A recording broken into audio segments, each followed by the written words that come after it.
आज आपण सकाळच्या नाश्त्यासाठी असेल किंवा संध्याकाळच्या नाश्त्यासाठी असेल किंवा मुलांच्या टिफिनला द्यायचं असेल तर एकदम मऊ मोकळा आणि चविष्ट असा हा शेवईचा उपमा कसा बनवायचा ते पाहणार आहोत। बऱ्याच वेळेला पाणी जास्त झालं किंवा पाणी कमी झालं तर शेवईचा उपमा बिघडण्याची शक्यता असते।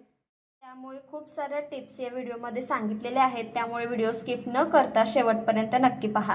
तर बेसिक साहित्य ते मी घेतलेलं आहे 2 मध्यम आकाराचे कांदे, 3 ते 4 हिरव्या मिरच्या, बारीक चिरलेली कोथिंबीर, एक 10-12 कढीपत्त्याची पाने आणि मुठभर शेंगदाणे इथे मी घेतलेले आहेत। वाटल्यास तुम्ही इथे हिरवे वाटाणे किंवा टोमॅटो सुद्धा वापरू शकता। त्यानंतर जे आपल्या शेवया आहेत त्या घेतलेल्या आहेत, तर ह्या शेवया मी थोड्याशा मोडून घेते कारण खूपच मोठ्या अशा या शेवया आहेत, त्यामुळे बारीक शेवया अशा मी चुरून घेतलेल्या आहेत।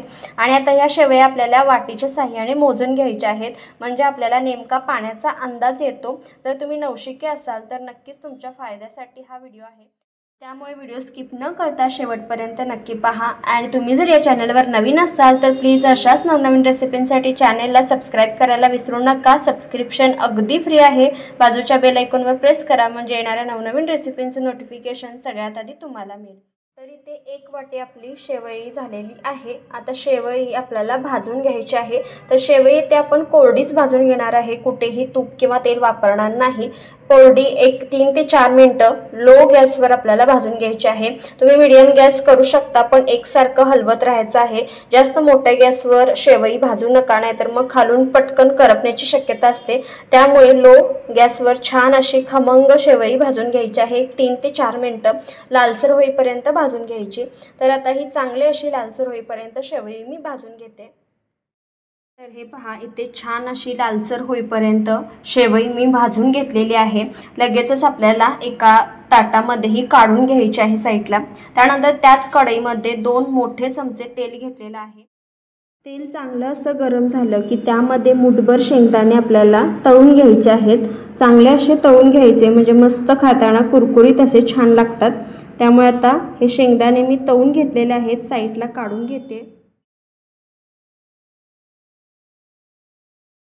त्यानंतर त्या तेलामध्ये पाव चमचा मोहरी आणि पाव चमचा जिरे घालायचं आहे। मोहरी चांगली अशी तडतड द्यायची, त्यानंतर जिरे घालायचं। त्यानंतर जी कढीपत्त्याची पाने आहेत ती घातलेली आहेत, मिरची आणि कांदा यामध्ये घालायचा आहे। पुन्हा एकदा तुम्हाला जर आवडत असेल तर हिरवे वाटाणे घालू शकता किंवा टोमॅटो सुद्धा तुम्ही यामध्ये घालू शकता। काही जण शिमला मिर्च सुद्धा बारीक चिरून घालतात, ते सुद्धा तुम्ही यामध्ये घालू शकता।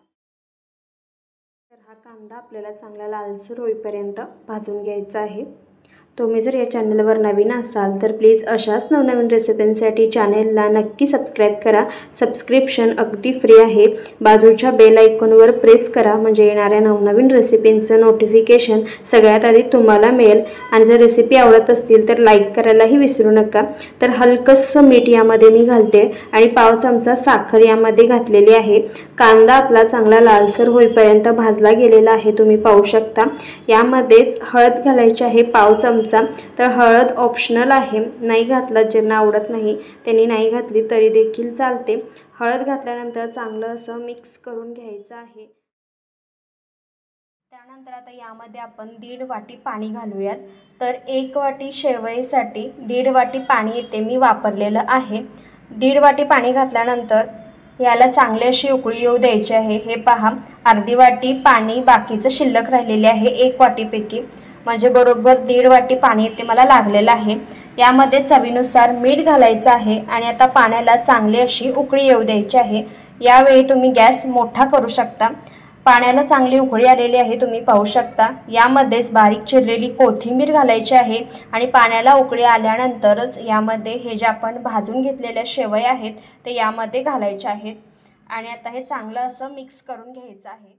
शेवईच्या उपम्यासाठी पाण्याचं प्रमाण योग्य असणं गरजेचं असतं, कारण काय होतं बऱ्याच वेळेला पाणी जास्त झालं तर मग शेवईचा गट्टा होतो, लगदा होतो आणि पाणी कमी झालं तर शेवई कच्ची राहण्याची शक्यता असते आणि मग आपण वरतून जर पाणी घातलं तर बऱ्यापैकी टेस्ट त्याला राहत नाही।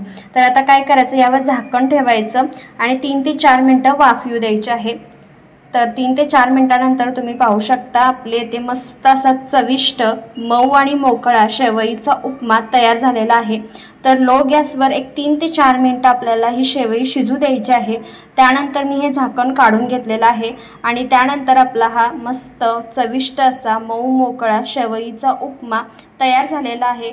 हलकसं थंड झाल्यानंतर हा शेवईचा उपमा आणखीनच असा मऊ मोकळा तयार होतो।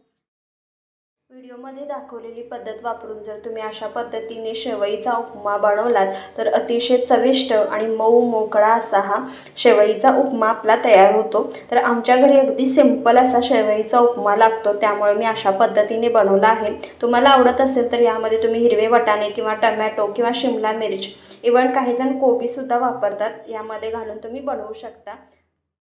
तर इथे आपला मस्त मऊ मोकळा आणि चविष्ट असा हा शेवईचा उपमा तयार झालेला आहे। सकाळच्या नाश्त्यासाठी किंवा संध्याकाळच्या भुकेसाठी किंवा मुलांच्या टिफिनसाठी तुम्ही हा शेवईचा उपमा आरामात देऊ शकता। तर तुम्हाला ही रेसिपी कशी वाटली प्लीज कमेंट करून नक्की सांगा। जितक्या जास्त जमेल तितक्या जास्त नातेवाईकांना, फ्रेंड्सना व्हिडिओ आवर्जून शेअर करा। वेळात वेळ काढून ही रेसिपी पाहिल्याबद्दल तुमचे खूप खूप आभार। जाता जाता व्हिडिओला लाईक आणि चॅनेलला सबस्क्राईब करायला विसरू नका। पुन्हा भेटूया अशा नवनवीन रेसिपींसोबत।